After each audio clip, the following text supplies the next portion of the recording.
इसमें आज था कि भाषण तो सबको बंद करना है, बच्चा कहीं जाएगा तो कैसे जज करेगा। रास्ता था भजपुर आपकी यात्रा बैठे बैठे। तो समर कैंप में उपस्थित हमारे शिक्षकगण एवं विद्यार्थियों, आप सबों का हार्दिक अभिनंदन है। यह कार्यक्रम सरकार की ओर से आयोजित की गई है। इसका मुख्य उद्देश्य है बच्चों में कला कौशल का विकास करना। जैसे अभी बताया जा रहा था कि हम किसी नए परिवेश में जाएंगे या स्टेशन पहुंचेंगे या गाड़ी पर सफर करेंगे, हमें किन किन चीज़ों का ध्यान रखना है, क्या क्या चीज हमारे दिमाग से उतर जाने के बाद हमें असावधानी या घटना से घटित होना पड़ता है।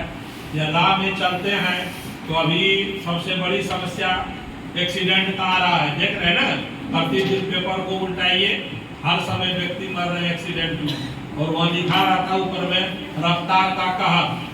रफ्तार का कहर बहुत तीव्र गति से हम लोग कहीं जाना चाहते हैं, जबकि रास्ते में निर्देश भी दिया रहता है कि सावधानी हटी तो दुर्घटना घटी। आपके मम्मी पापा घर में खोजते होंगे, बुलाते होंगे, इस तरह से कुछ ऐसे निर्देश दिए रहते हैं। यह निर्देश हमें इस ओर इंगित करता है कि हम जो चले रास्ते में तो सावधानी पूर्वक चलें और चलने के क्रम में अपने घर परिवार बाल बच्चे का भी ध्यान रखें कि सिर्फ हमें तीव्र गति से बाहर चलाना ही नहीं है, बल्कि यह भी याद रखना है कि हमारे बच्चे छोटे हैं। अगर मैं किसी तरह कुछ काल कल्पित हो जाऊंगा तो उसका परिणाम हमारे परिवार के ऊपर कैसा पड़ेगा।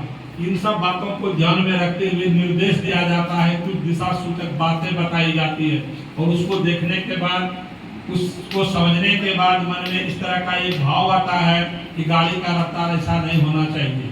लेकिन ये जितने भी बातें हैं ये सब पर ध्यान मेरा जाएगा, लेकिन परे बात उस पर यह है कि हम अपनी बेवकूफ़ी का परिचय दे रहे हैं।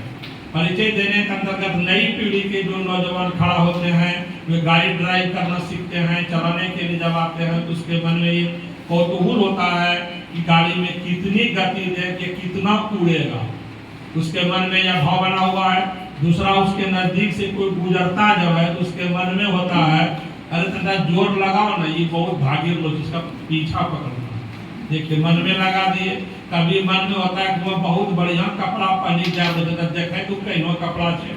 कभी मन में हो जाता है कि वो बहुत सुंदर देखने में, जरा आगे जाकर उसका रूप को देखें। यह सब मन में ऐसी भावना घर कर जाती है कि हम अपने जीवन को किस में डाल देते हैं, मौत में डाल देते हैं। मोबाइल आ गया, किसी से फोन में बात करना है, मतलब ध्यान को सड़क मार्ग से विचलित कर देते हैं कि हम रास्ते पर चल रहे, उससे मेरा ध्यान विचलित हो गया और परिणाम यह हुआ कि आगे से कोई गाड़ी आया ठोकर मार दिया, कोई उधर से आ रहा उस पर हम टकरा गए। थोड़ी थोड़ी बातों के लिए भी कुछ बातें बढ़ जाती है। तो अधिकतर ये घटनाएं जो हो रही है नई पीढ़ी के अंतर्गत हो रहा है और नौजवान इसके अधिक शिकार हो रहे हैं। उसका कारण यह है कि वे नशा का सेवन कर रहे हैं, बहुत कम उम्र में नशा का सेवन करते हैं। बीड़ी, सिगरेट, खैनी, तंबाकू, अनेक प्रकार का पूजा। और हमें ऐसा अभी अनुमान है कि यहाँ के भी बच्चे शिकार हो गए होंगे, इसलिए कि दुकान में अच्छा अच्छा चीज रखा रहता है और विज्ञापन भी लिखा रहता है बहुत बढ़िया बढ़िया। खाने में वह विष है लेकिन लिखा रहता है मधु, जबकि मधु का अमृत होता है लेकिन है वह विष, लेकिन नाम रख दिया मधु। और उसको मुंह में डाले, खाने में थोड़ा सा खट्टा मीठा जोर लगा, धीरे धीरे उसके स्वाद को मैंने ग्रहण किया। ग्रहण करने के बाद उसका आदि बन गया, वही खाने पर लगे हुए हैं। अब मास्टर साहब कितना डांटेंगे, माता पिता कितना चिड़चिड़ाएंगे, तो क्या उससे कुछ होने वाला नहीं है। धीरे धीरे उसका शिकार बन गए। तो नई पीढ़ी के अंतर्गत जो ये दुष्कृतियाँ आ रही है, इसका परिणाम जो हमें भुगतना पड़ रहा है, इससे बचने के लिए सरकार इस माध्यम से जन जागरूकता माध्यम बनाया है कि बच्चे जागरूक होंगे, इस चीज को समझेंगे, तो आने वाले पीढ़ी और आने वाले बच्चे इससे बचेंगे। इसलिए नशा का सेवन या ध्यान को इधर उधर रास्ते में चलने पर विचलित कर देना, मोबाइल पर लगा रहना, किसी फोटो को देखना, कभी सेल्फी खींचना, ये सबसे घटनाएं होती है।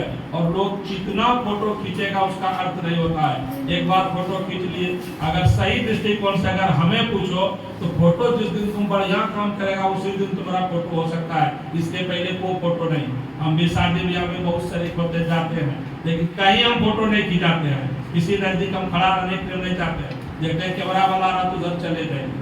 लेकिन तुम अगर पढ़ो लिखोगे, बढ़िया बन जाओगे, होनहार बनोगे, तुम किसी बढ़िया पद पर जाओगे, अच्छी डिग्री मिलेगी, तो तुम्हारा फोटो खींचने वाला तुम्हारे घर तक पहुंचेगा, और उस समय जो तुम्हारा फोटो खींचेगा वो फोटो सबसे कीमती और सबसे सुंदर होगा।